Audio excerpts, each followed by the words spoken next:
Okay, so here to talk about the Cavalry. I'm Adam Brand.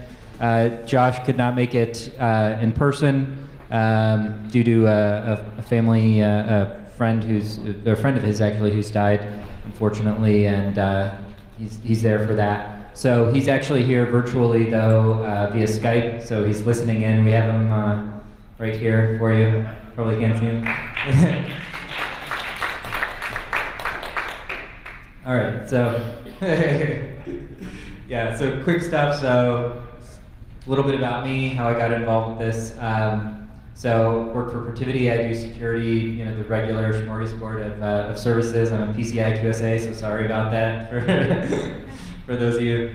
So the overview of the presentation. So we're going to I'll talk a little bit, kind of what the turning point was for me personally in all of this and getting involved with the Cavalry, and talk a little bit about, secondly, our insecure lives and how that connects with the Cavalry message and some of the uncomfortable experimentation that we're doing. So the turning point here, for me personally, I turned 35 this year, and I know that's not like super old. Yeah, thank you, I made it. I managed to live this long. I didn't screw it up yet. At least not in a terminal way, but plenty of time, yeah. But in any case, it really got me thinking about, what was I doing? What am I doing?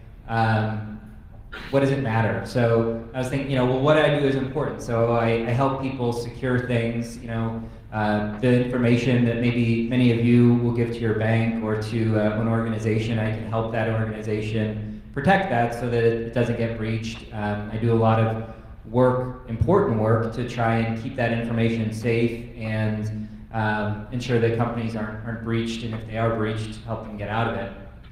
But then thinking about it, is what I do actually important? So, okay, that's all fair and good, but what does that mean at the end of the day? These are bits of data floating around. There's a certain, I would say, lack of tactile feedback when you're working with information security. And in terms of what I do in the overall scope of the world, thinking about personally, is this something I can say at the end of the day, yeah, I really made people PCI DSS compliant. That's awesome. So, pluses and minuses. I was just thinking about this actually in the ramp up to this talk that Nick and Josh gave at DEF CON about this Cavalry and the idea that the Cavalry is incoming, which we'll talk about in a second. And it got me thinking more about what does it mean when you say something's important. And Nick and Josh both had personal stories about how they had kind of similar realizations about the work that we're doing and whether we're touching the right things, whether we're getting the important points across. So these are some of the important things that they talked about that actually resonated with me pretty well. So, body, mind, and soul. So those are things that go beyond just, saving people from credit card breaches or making sure that their, mobile device management solutions are managed appropriately. When you start talking in these terms, it really sets a different context for the type of work that we do. So what do these things mean? So let's talk about these a little bit, and we'll talk about our insecure lives as they exist today and how they may exist. They probably will exist going forward. And let's talk about the body. So what we mean by body is we're talking about human life. So, you talk about importance of things. Human life versus what? I mean, what could be more important? And so Josh has this great slide about, information and replaceability and security and replaceability. So you're talking about securing things like credit card numbers. Okay, that's sad you got breached, but you can get a new credit card number very easily. If there's something that's related to human life security and somebody dies as a result or somebody's seriously injured, you can't undo that by calling your bank, right? I mean, you can't say, I'd please like to not have that injury. Thank you. And I thought this was a really good framework for thinking about what are we working on in our day-to-day job and how does it impact in what we're, how is what we're securing important or not. So let's talk about human life versus digital life for a second. So we talk a little bit, or a lot about actually, which browser is most secure, right? oh, there's this bone, there's these bugs, there's this bug bounty, which of these is the most secure? But some of the questions that we haven't been asking enough of, which car is most secure? When's the last time you saw a comparison of which car is least likely to get hacked through its tire pressure system, potentially resulting in an accident? I mean, that's stuff that really matters. You get in your car every day, you get in your car with your kids. Why are we not talking about that stuff more? Which insulin pump is more secure? So this one actually caught me by surprise. At the DEF CON talk, Jay Radcliffe also had a talk about this, and the fact that medical device manufacturers are putting things like Bluetooth stacks inside insulin pumps. And I'm sure you guys saw the article about the pacemaker Dick Cheney had and how he disabled the wireless. And I was thinking, why does that thing have wireless to begin with? But more importantly, as a consumer, if I go into my doctor and they're like, okay, you need an insulin pump, I'm not going to turn around and ask them like I would for a browser, well, are you going to install, the Chrome equivalent of insulin pumps, or are you going to install the, IE6 equivalent of insulin pumps, right? So these are important questions that matter for us, and they matter for human life. And then even going a little bit more forward, these are questions we may be asking in the next year or so, next 2-3 years. Which refrigerator is most secure?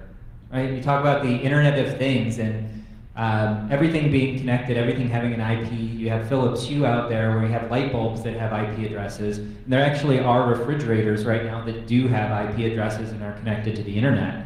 And you say, okay, well, it's just a refrigerator, who really cares? Well, if somebody is remotely spoiling food, or if you have medicine in there that you need to keep at a certain temperature and they're turning it off at night, or if there's information in there that you're going to deem private and personal that's now shared with your insurance company, oh, guess what? You have ice cream in your freezer and you're diabetic. So these questions will be becoming more and more important as we start plugging everything that we touch, everything in our homes, into the internet. So that's body. So let's talk about the mind a little bit. So when we talk about mind, we talk about the freedom to research, the freedom to do the work that we do right now, and also a bit of our sanity, right? You don't want to go crazy, but I think a lot of us are. So here's an important question, am I a hacker? What does that mean? What does that mean to you? Does it mean that you're fraudster scum, right? These are questions that the media is raising in my mind. I mean, I know I'm not fraudster scum, but what does that mean to self-identify as a hacker? And all that negative media publicity leading to things like this. I don't know if you guys saw this court case that came out a little while ago, this judgment, where the tipping point for the court comes from evidence that the defendants in their own words are hackers. Right? So this was a conclusion that the court had reached that, oh, they must be guilty of these things because they are hackers. They must have, they must be hiding things. They must have this intent, which I thought was really interesting. So even though it's a serious privacy violation to take their computer, we're just going to go ahead and do it. Can I go to Europe with Nmap? I don't know.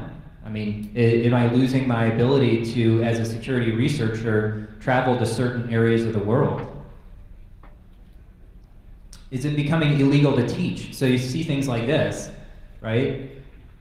Somebody getting targeted and prosecuted for teaching how to beat a polygraph. So what's next? We teach you how to do SQL injection or cross-site scripting. All right, and are we going to start being put in jail for those things or being prosecuted for those things? So let's talk about soul for a bit. So the soul pillar of this talks about a voice of reason, vendor-neutral solutions to some of the problems that our policymakers are facing. How do you solve APT, right? Does it involve scanning all US traffic for viruses? Is that really going to solve? I mean, these are things that policymakers have considered. Are you going to use APT be gone by vendor X, that has told the policymaker that that's the way to go? How do you solve IP theft? Who's giving advice to these policymakers, right? Is the RIAA the best person to be giving advice on how to solve IP theft? Not really, right? SOPA and PIPA, we see that stuff happening. And thankfully there was a strong industry reaction to those, but it really shouldn't have gotten that far. Why did it get that far? And things like, Aaron Swartz jailed, for 35 years for downloading journal articles, stealing journal articles, right? This is not making sense to us. How do you solve hacking? What are some of the things? The Computer Fraud and Abuse Act. Ridiculous sentences for the smallest thing. So if I go to your website and I see you have ID equals 1, and I change that to ID equals 2, and then maybe I do it really fast all the way up to 1,000, does that mean I go to jail for what I've just done? Does that make sense? Some of the other solutions that have been talked about requiring a license for an internet connection or to browse the web. Is that an appropriate solution? These are things that are being talked about.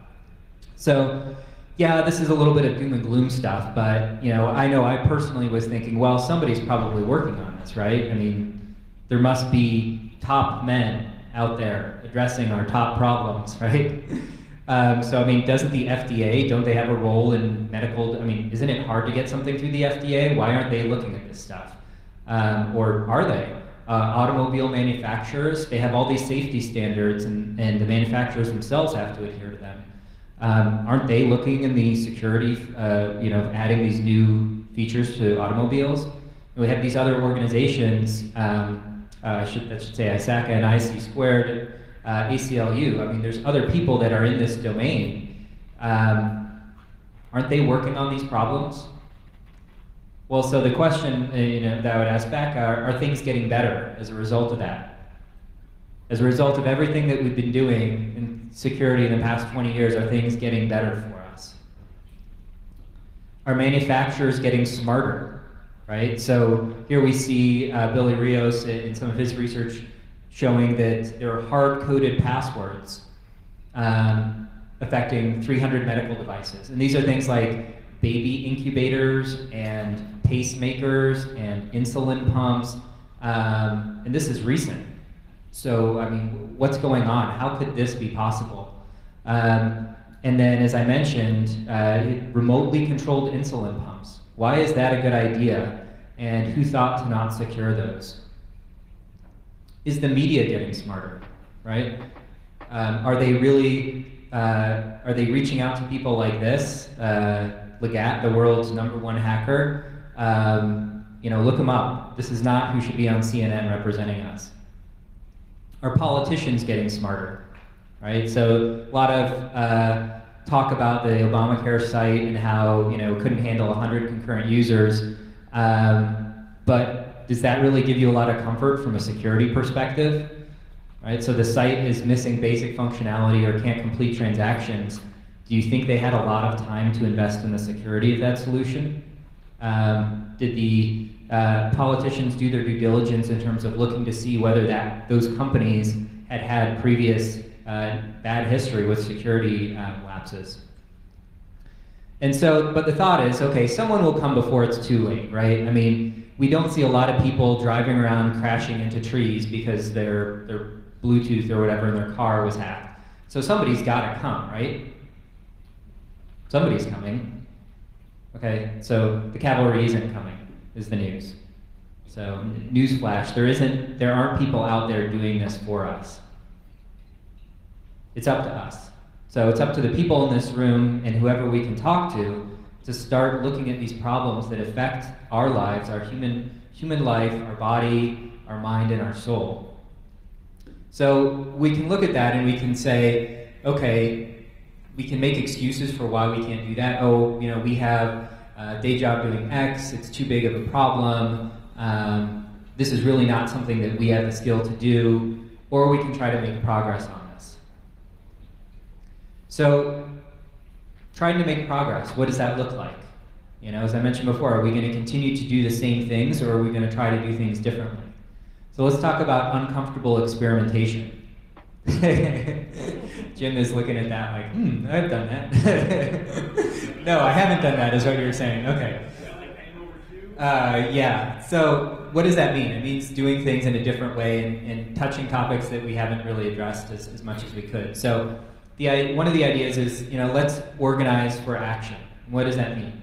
So if you look at other industries, you look at the American Bar Association, you look at the American Medical Association, what do we have, right? Where is our voice? Where is our common wisdom being shared with people that want to know, politicians that may want to know what's the right thing to do, or media people that want to know what is the reality of the situation.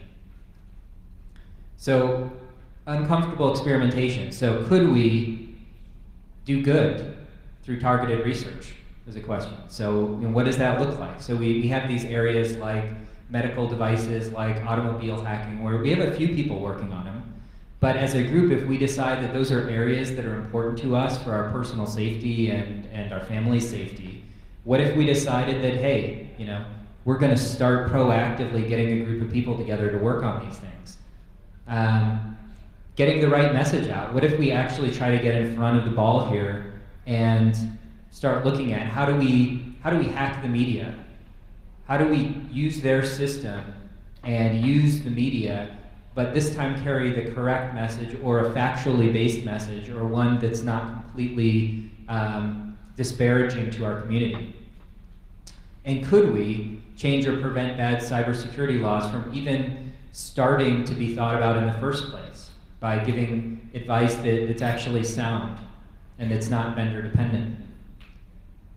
Then the next question becomes, should we? Right? And so this has come up a lot of, this will never work. We're techies, we're not safety people, we don't have that background, we're not PR people, we don't know how to talk to the media, we're not attorneys, we don't know how to get help, laws are made, and we didn't watch that video in first grade or whatever. The other idea, screw them, right? They made their bed, they lie on it. We told them, we've been telling them, but they wouldn't listen. So this is what they get. They get these insecure cars, they get these insecure pacemakers. The problems are too large, right? The world was lost a long time ago. It's too late now. The ball's been set in motion. Companies are used to doing things in a certain way, and it's really too much for us to try to take on.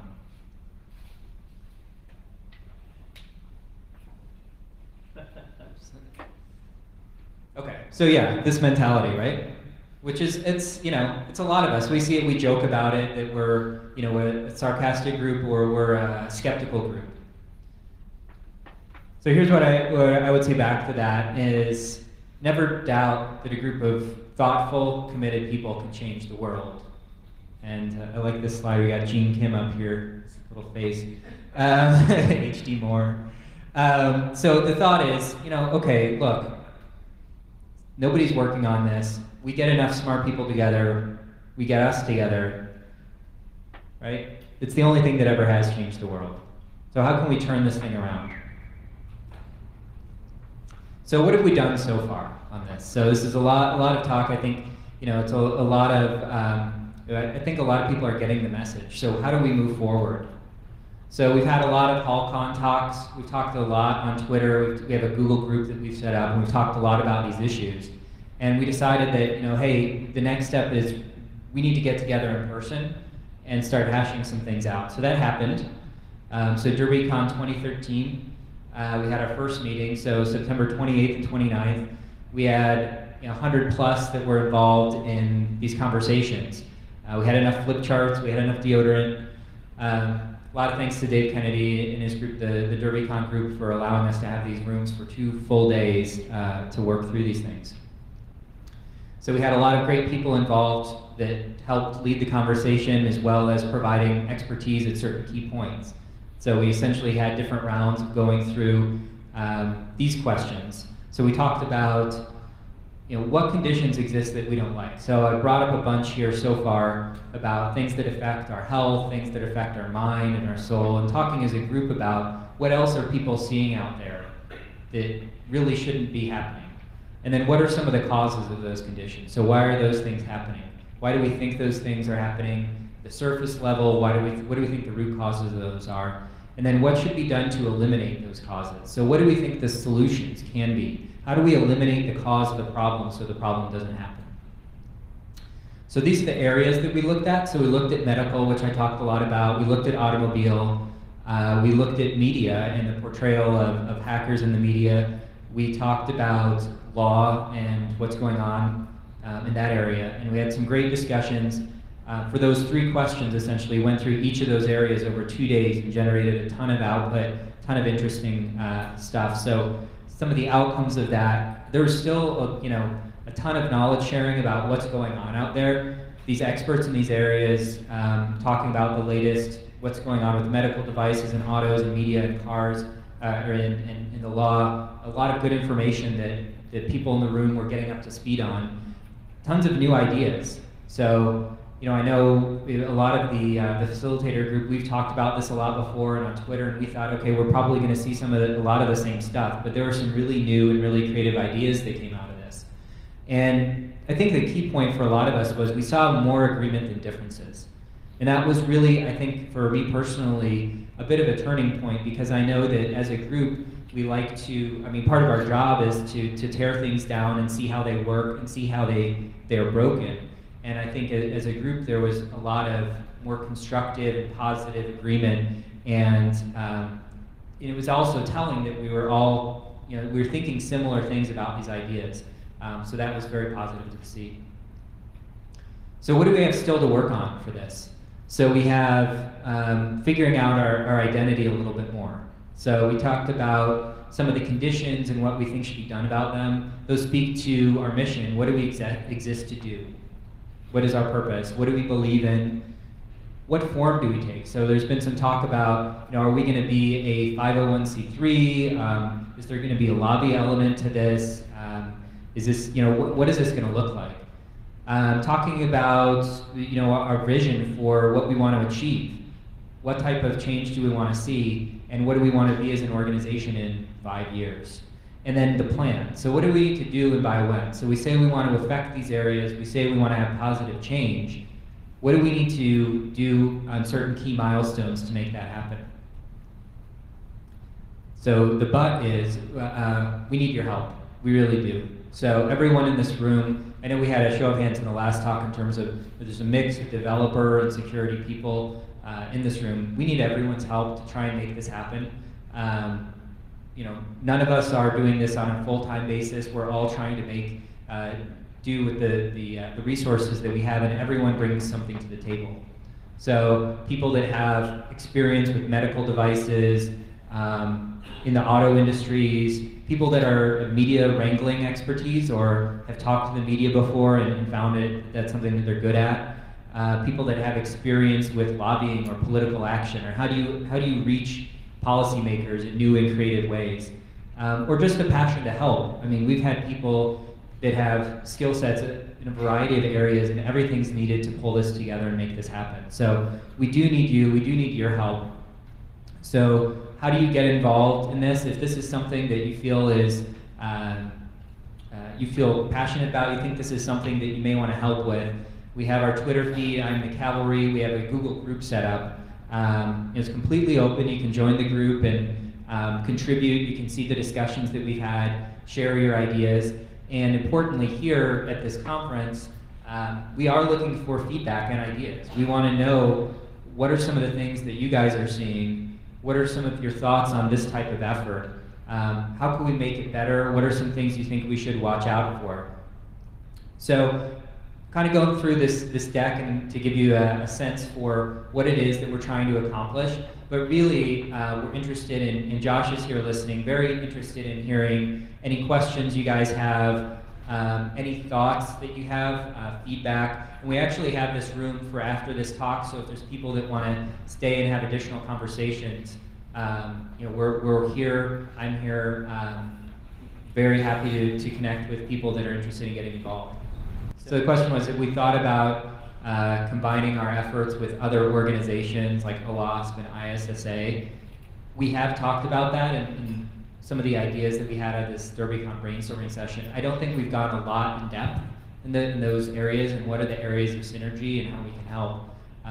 If you have ideas or connections with those organizations or see a way that could happen better, we'd definitely be interested in hearing about it. So the comment was hackers have kind of a disdain for PR and media, and is is that a self-fulfilling prophecy that they're going to then report badly on us because we're disdainful of them. I think that's an excellent point. We talked some about that at DerbyCon and how, you know, we see things that we don't like in the media, and we automatically assume that the best reaction to that is to call them out on it, as opposed to being a resource to them. So talking about creative ways of how can we be a resource to the media, how can we educate them better. So one of the ideas that came out that was talked about there was, you know, what if we had some type of knowledge project? I know Josh has been talking about this a lot as well, where if someone in the media has an article they're writing about SQL injection or a new vulnerability, they can go to this and watch a 5-minute video on this for the layperson, for media folks, is what SQL injection is, you know, or this is what DDoS is. Please don't screw it up in your article for the 10th time. But being constructive and being helpful, and there were some people, you know, in the room that had experience with media talking about, you know, maybe what we need to do is give ourselves even some media training, right? Like at conferences like this, how do we speak to the media? What are they looking for? What are some caveats that you need to think about when talking to them? And some of us do it really well. Like, I don't know if you guys have seen Dave Kennedy speaking with the media, has spoken to the media on a number of occasions. He connects very well. He gives them what they're looking for, and he's also representing us well. So how can we replicate that model, do more of those things? It's all about risk exposure. That's what they base their premiums on, what they're charging people. And they're starting to understand that many of their clients are actually increasing their risk exposure, and they haven't really had proper ways of measuring it and saying, you know, we can reward you by lowering your premiums if you do the following things. Coming up with standard ways of saying, this is a minimal level of responsible practice. Either if you're a user, where you've cobbled together all these capabilities, IT, software, if you're a developer providing that to them, you know, what's the level of due care we would expect to see in that area? Josh is familiar with a lot of that stuff. So that's in terms of providing information to insurance companies as part of these health monitoring and all these other trends. And by the way, there's a lot of reports, and there's other people involved in the auto industry who've been focused on doing this. On the medical device side, there's been several GAO reports that have come out with that as well. There's a lot of recommendations in that area. The other levels. Yeah, I mean, definitely. We're welcome to hear more about that. I think some of the challenges too that we see as a community is we don't often enough go outside of the community to connect with people. And so part of what we were talking about at DerbyCon is, what if we had a directed effort to actually go out into like an automobile conference, right? And have a talk there, meet people in that industry. Same thing with medical devices, getting out there outside of our comfort zone, outside of our echo chamber, and actually starting to connect with people. So was your idea to get involved and actually change your actuarial tables so that they are more incented to work with security companies? It is. The problem is they don't have the objective criteria that you typically look at in the other actuarial tables, and understanding a risk exposure associated with this. And there should be, you'd like to be able to reward those for doing the right things, as opposed to just say, well, there's all this bad stuff. And so actually the way of incentivizing them is to lower the premiums. Either that, or maybe we can even look at changing the laws on the capital gains. You know, we've got tax incentives for going green. Why not tax incentives for cybersecurity? Yeah.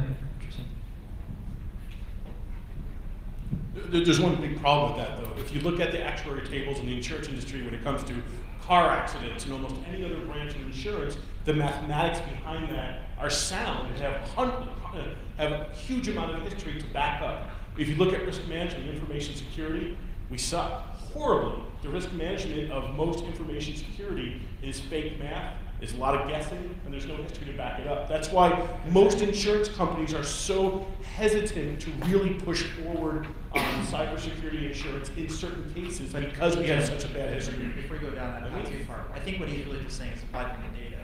They can come up with their own actuarial tables. We don't need to create them But what I'm saying is, Robert, it's going to take a long time and more history before those actuarial tables can be as in depth as every other area of risk management, financial risk management, car accident risk management, life insurance. We have so much data to back that up. We don't. My conjecture is we don't have that in information security. We do have a whole body of it, but it changes so fast.